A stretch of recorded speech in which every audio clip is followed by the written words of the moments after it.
Hi, my name is Kevin and I collect old irons. Everybody with a collecting passion winds up buying some things that are not directly related to but seem to go with the subject.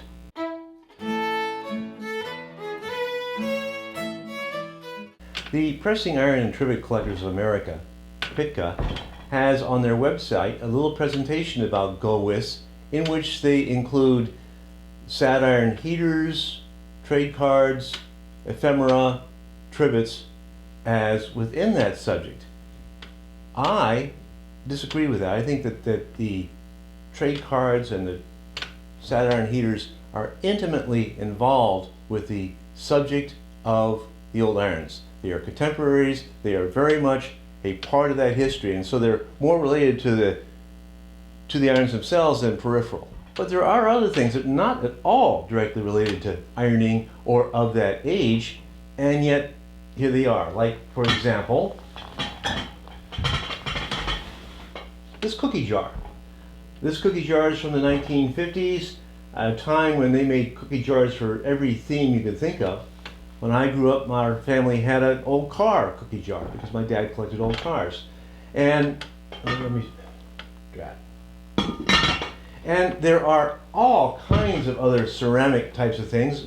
I don't think any of us, certainly I don't collect them, but they come along occasionally. Kate and I were in Stockholm, Sweden. We found this in a knick-knack store and bought it. And we use it occasionally when we have visitors, tourists here coming to visit Stockholm, Maine. And there are others. This one is a coal iron theme. This one is a flat iron theme. Here is a Mrs. Potts candy dish, and recently in a mall I had seen a variety of these, but this one was only $8. It's got an old stove with a flat iron being the handle. There's a lot of such stuff. This is a little planter made in China, but it has a chimneyed coal iron subject. And not too long ago, my wife, with me in one of the big antique malls, came to me and said, I found something I want to buy. And that doesn't happen very often. She's there mostly to humor my buying stuff, not to buy stuff herself, but she found one of the Mrs. Tiggy Winkle figurines from the Beatrice Potter series. Beautifully done, English markings on the back. And I need to remind myself that we have a collecting friend in England, Julia Morgan. Thank you. To see some others, this is just a very stylized little flat iron from France, and there's quite a series of these. We just bought this one. Everything that we have here we either had given to us or we bought for next to no money, since we don't collect these. This is, but many of these things are widely collected by people independent of the old iron collectors. There is a very famous group of glassware from Sandwich, Massachusetts called Sandwich Glass. Back 1880s, 1890s, made lavishly beautiful glass, but they also made little flat irons. These used to sell for more than $100. Now they're much lower, and you still see them on eBay and so forth. Another thing you see on eBay rather commonly is this is a ox tongue, would have been a slug iron from the Victorian era. They come in various colors and various stones here. I know that people do collect these. What is this? This is a measuring tape. Now, this is just a little tin box. It might have held, it's something that people kept to put the needles for their phonograph or pins and stuff. It is labeled Roundtree, and Roundtree was a candy distributor, still out there, though now bought up by Nestle, and in England, and it is a source for our modern day Kit Kat.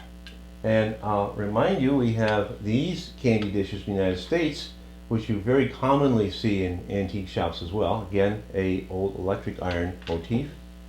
And let's talk about some things that are certainly in the go with theme, though they go back to perhaps the time of the old irons themselves. Now, this is a shaving mug, and there are people who collect the shaving mugs, and they have hundreds of these things. In the olden days, when a gentleman went to get shaved, he would have his mug in which the shaving cream was mixed up, and that would stay at the barber shop. In fact, there'd be a whole wall full of these things, and each one of these things would have the personal name of a regular customer and his occupation illustrated some manner or another. There are a variety of these things that have iron themes. There are some iron collectors that have sizable collections of these, but this one came up and I just had to have this one because it has the two things that I am very excited about in irons. It has a fluting iron, actually a machine fluter, and it also has a Mrs. Potts iron. So I had to buy that and add that to my collection. In that same auction, another sort of a period of the old irons, an advertising gimmick back in the early 1900s, is this hairpin, and it has on the end a little asbestos sat iron. While we're at it, there are salt and pepper shakers, there are toothpick holders. This is a chocolate mold, and it's got an electric iron, so it's not terribly old. I do have a picture here of an older one, and I have been looking for, there must be butter molds with old iron themes. If anybody has one, or we'd love to have one here at the B&B because we could actually make butter with it. And here is a picture of a old iron sewing box sent to us by fellow collector Mary Ann. In Europe, being a tailor was a long-standing and very reputable occupation, and the ceramic companies, which made very, very fine work, would sometimes depict a tailor who would always be holding, here actually the goat is holding a flat iron in the mouth, and here's a vase with that theme. There is a collector in Romania, actually has, according to Guinness Records, has the world's largest iron collection, 40,000 at last count.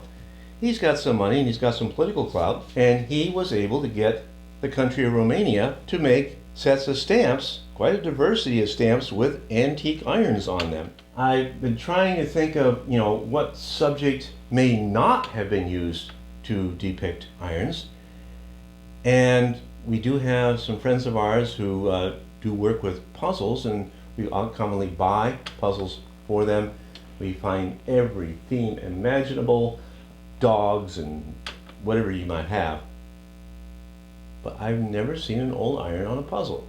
And so, especially for this video and for the upcoming PICA meeting, we have had some puzzles made. Actually 4 of them altogether, made, photographed on the front steps of the B&B with American and European and fuel iron and fluting iron themes.